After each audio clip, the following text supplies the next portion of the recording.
I always believed that marriage was a fortress built from promises whispered under moonlight, from laughter echoing in small kitchens, from hands clasped together during storms.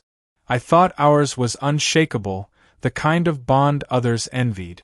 For years, I held on to that certainty, ignoring faint cracks, blind to shadows slithering across the walls. Trust was my foundation. Trust was my mistake. It began with subtleties, averted gazes, lingering silences, the way her phone became glued to her palm, screen tilted ever so slightly away from me. She started wearing perfume before simple errands, sprucing up for trips that should have required no effort. When I asked, she laughed lightly, brushing off suspicion as if I were silly for even noticing. That laugh, once my favorite sound, started curdling into poison. I convinced myself it was nothing. I told myself that love, real love, could not rot so easily. I buried unease beneath routines, work, dinner, small conversations before bed. But doubt has a way of sharpening itself. It cuts quietly at first, then relentlessly, until you can no longer breathe without bleeding. The night everything shifted, rain battered against the windows. She sat opposite me at the dining table, shoulders trembling as if the storm had crept inside her bones. Her fork clattered against porcelain, and she could not meet my eyes. My chest tightened with an instinct I did not want to name. I asked if something was wrong. She opened her mouth, closed it, then whispered, "I need to tell you something." Those words froze the air between us. My hands clenched against the wood grain, waiting for her to continue. Her lips trembled. Tears pooled. She confessed. She confessed to nights stolen, to messages hidden, to another man's arms wrapped around her where mine should have been. Her voice cracked, and the storm outside seemed to howl with her. I remember every syllable. They pierced me deeper than knives ever could. I felt my fortress collapse brick by brick until all that remained was dust choking my lungs. I wanted to shout. I wanted to break something, anything, to mirror the shattering inside me. Yet I stayed silent. My silence frightened her more than fury would have. She begged for forgiveness. She insisted it was a mistake, a weakness, something meaningless. Her hands reached for mine, trembling, desperate to tether herself back to the man she had betrayed. But when her fingers brushed my skin, I pulled away. I felt contaminated, poisoned by her touch. That night I did not sleep. I stared at the ceiling while her sobs muffled through the pillow. I thought of every sacrifice I had made, every dream I had postponed, every ounce of loyalty I had given without hesitation. All of it mocked me now. I realized that betrayal is not just an act. It is a humiliation that gnaws at pride, a wound that festers in silence. And then a thought, dark and bitter, crawled into me. She had chosen confession, hoping to cleanse herself, hoping to absolve her guilt by staining me with it. But why should I carry that burden quietly? Why should her betrayal remain a private shame whispered only between walls? If she wanted honesty, I would give it to her. Not gently, not mercifully. I would give her honesty in its cruelest form, exposed, raw, undeniable. That was the seed of my revenge.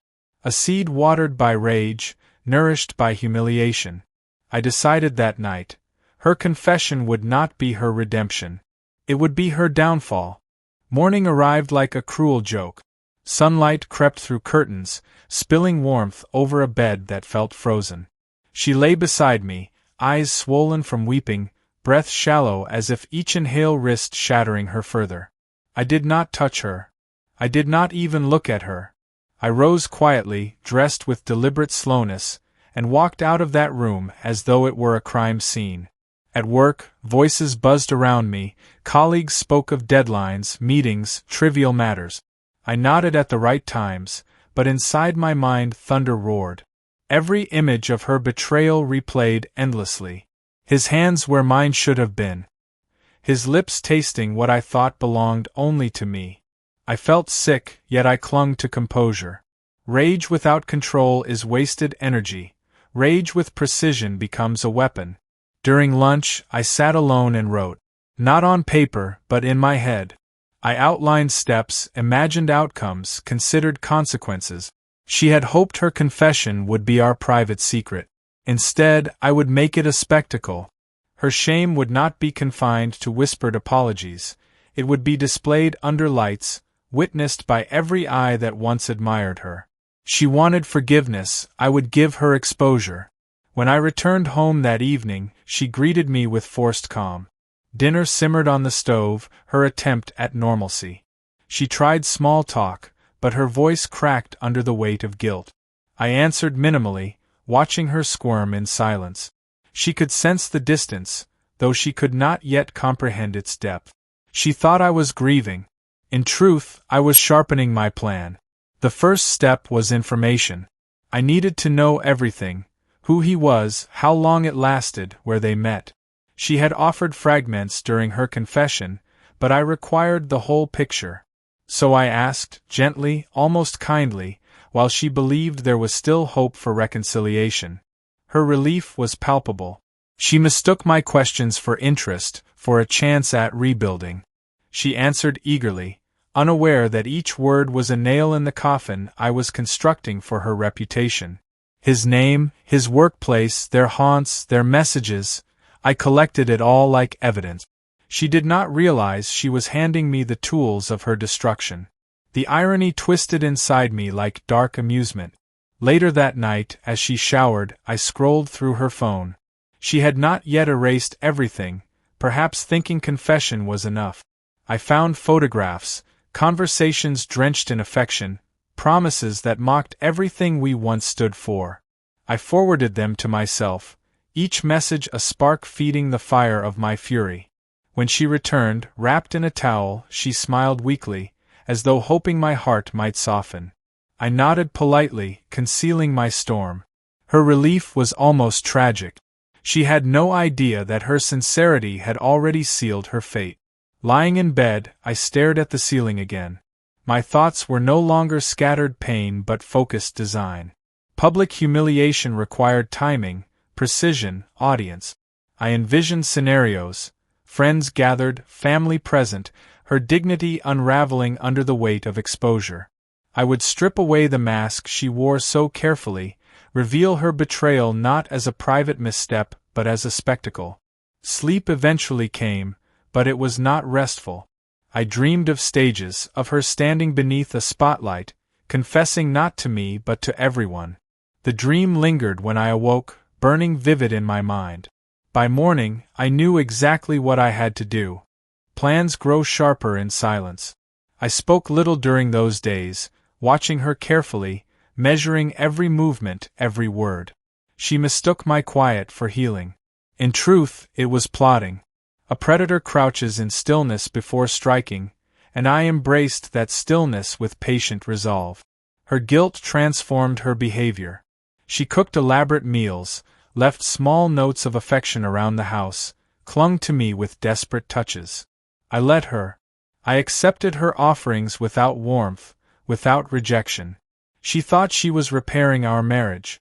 I was simply gathering threads, weaving them into the rope that would hang her dignity. The first step toward exposure was assembling an audience. A humiliation without witnesses is nothing but private cruelty. I needed the right people, those whose opinions mattered most to her. Friends she bragged to, relatives she admired, neighbors she sought approval from. They would become the jury to her confession, and I would be the one leading her to testify. I began subtly. Invitations masked as celebrations, an anniversary gathering, a dinner among close circles, a casual reunion. I hinted at surprises, sowing curiosity. She glowed at the idea, believing it was my way of showing reconciliation. She smiled, relief spreading across her face like sunrise. That smile fueled me, because I knew what awaited her. Meanwhile, I strengthened my arsenal. Every message, every photograph, every intimate exchange with him became part of my archive. I organized them methodically, preparing for maximum impact. Words once written in secrecy would soon echo publicly. Images once meant for private eyes would become daggers to her pride. One evening, while she hummed softly in the kitchen, I drafted my speech. not rehearsed in the sense of performance, but structured enough to carve into memory. I would begin with tenderness, a facade of devotion, lulling her into comfort before tearing it apart. Then, piece by piece, I would unveil her betrayal, allowing the room to absorb the weight of it. There would be no escape, no shield, no denial strong enough to withstand the evidence. I studied her during those days, the way her face softened when she thought I was forgiving her. The way she leaned against me during movies, whispering apologies between breaths. Every gesture deepened my resolve. If she had felt true remorse, perhaps I could have chosen silence. But she wanted absolution too easily, wanted me to carry the burden while she walked away cleansed. That arrogance demanded correction. I imagined the night of revelation. Glasses clinking, laughter weaving through the air, her cheeks flushed with joy at being surrounded by familiar faces. She would not see it coming. She would think the evening was about love, about reconciliation, about us, and then the tide would shift. Smiles would freeze, whispers would sharpen, eyes would pierce. She would stand exposed, stripped of every illusion. The cruelty of it did not trouble me. Instead, it steadied me. Betrayal is not just a wound, it is a theft. She had stolen trust, intimacy, years of devotion. And theft demands restitution. Mine would be public. Mine would be unforgettable. When I looked at her across the table one night, candlelight softening her features, she reached for my hand and whispered, "Thank you for giving me another chance." I squeezed her hand gently, smiled with calculated warmth, and replied, "You'll see soon enough how much this chance means." She believed me. She believed every word. And with that belief, her fate was sealed. The night of reckoning arrived cloaked in charm. Our house glowed with warm light, candles flickering along the walls, music humming softly beneath the hum of conversation. Guests arrived in clusters. Friends, family, neighbors, all smiling, all unaware that they were participants in a theater I had orchestrated. She moved gracefully among them, radiant in a dress she had chosen with care. Her laughter drifted across the room, light and sweet, carrying none of the weight of the confession she had whispered weeks earlier. She believed tonight was a celebration of renewal, of forgiveness, of a marriage reborn from ashes. The irony nearly made me laugh aloud. I played my part flawlessly. Host, husband, man of warmth. I poured wine, cracked jokes, welcomed each arrival with genuine ease. To anyone watching, I was the image of devotion, a man who had chosen love over bitterness. Only I knew that beneath the surface lay sharpened steel. As the evening deepened, conversations tangled pleasantly, stories shared, glasses clinked, plates emptied. She basked in it all, cheeks flushed with joy, pride swelling as she leaned against me in front of our guests. Her hand rested on mine, fingers entwining naturally, and for a fleeting moment I almost faltered. Almost. But then I saw her eyes sparkle with the same ease I had once adored, and I remembered those messages, those images, those nights that belonged not to me but to another. The fire inside me reignited, steady and unrelenting. I studied the faces around us. My brother, sipping slowly, his sharp eyes missing nothing. Her closest friend, laughing freely, the kind of laugh that would soon turn into stunned silence. Our neighbors, who admired our bond and often spoke of our perfect partnership. They were the perfect witnesses, the perfect audience for the unveiling of her truth. Toward the center of the evening, I tapped my glass gently, calling for attention. A hush settled, broken only by the faint rustle of shifting bodies. She turned toward me, smiling, believing I was about to make a toast in her honor. Her hand squeezed mine, encouragement glimmering in her gaze. I began softly. Words of gratitude, words of love. I spoke of hardships endured, of mistakes forgiven, of a journey marked by trials yet still standing strong. Guests nodded, eyes warm, hearts softened by the apparent tenderness between us. She beamed, her cheeks glowing as though she were basking in adoration. I let her bask. I let her believe. My voice flowed steady, calm, wrapping her in comfort.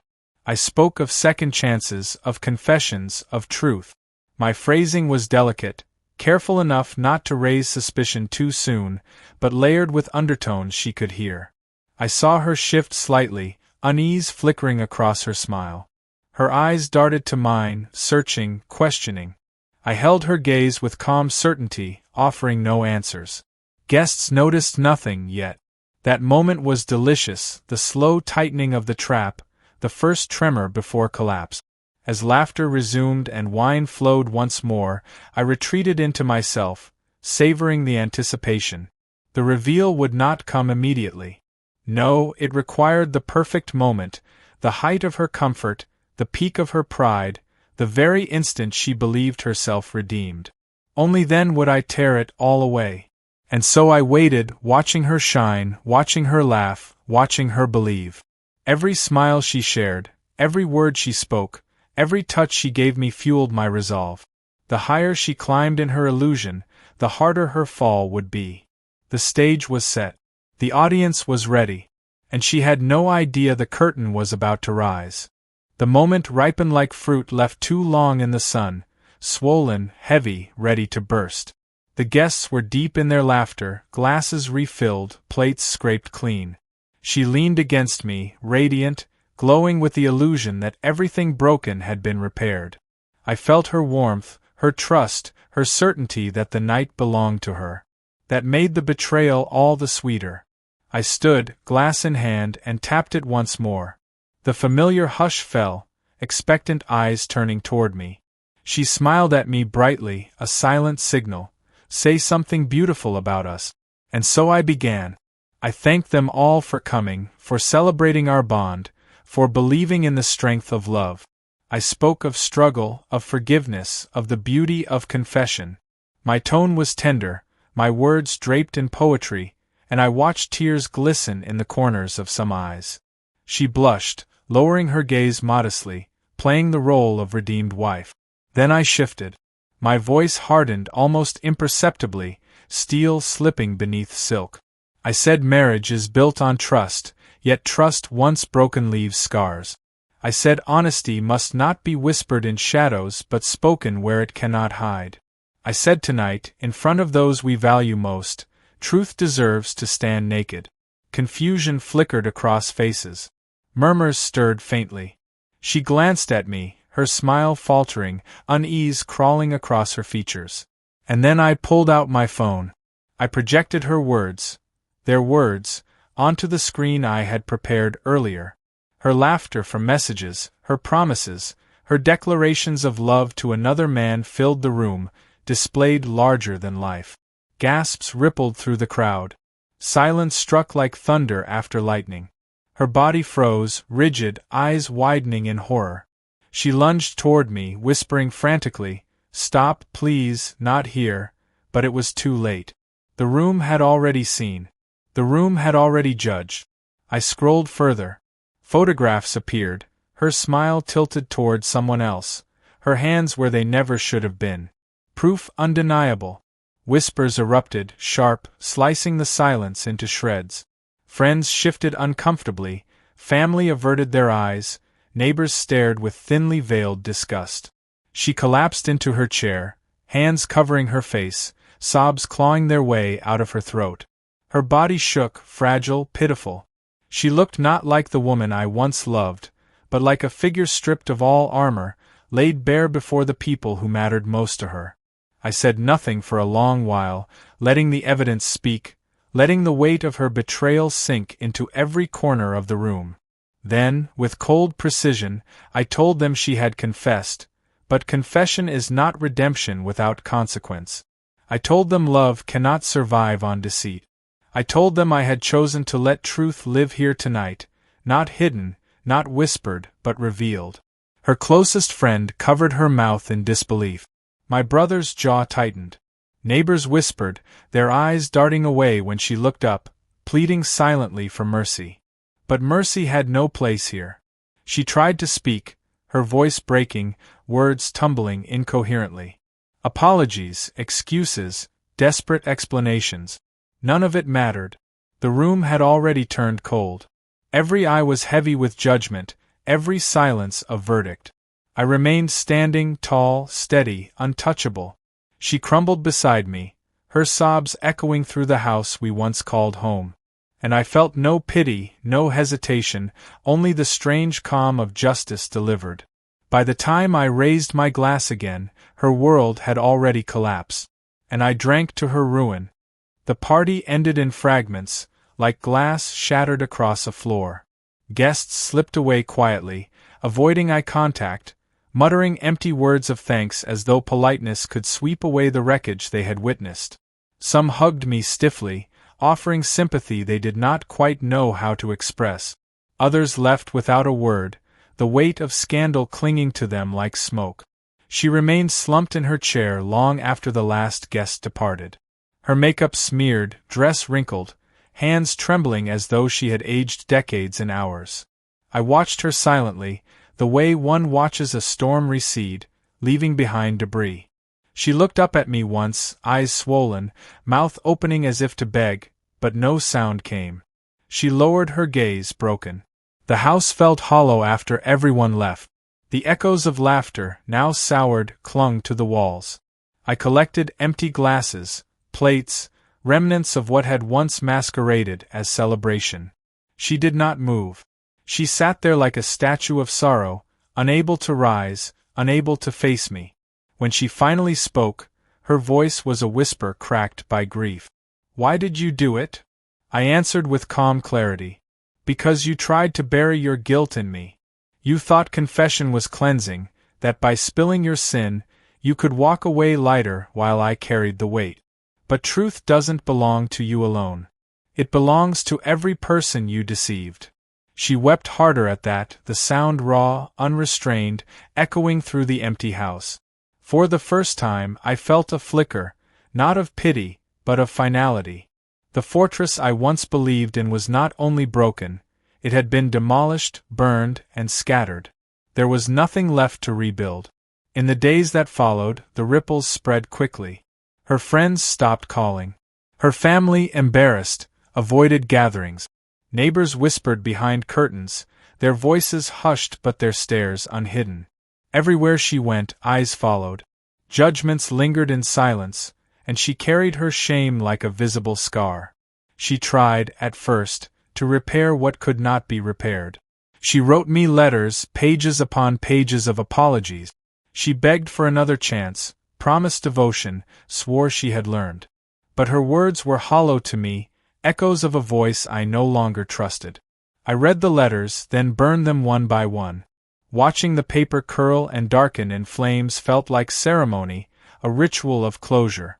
With each crackle of burning ink, I shed the remnants of what we had been.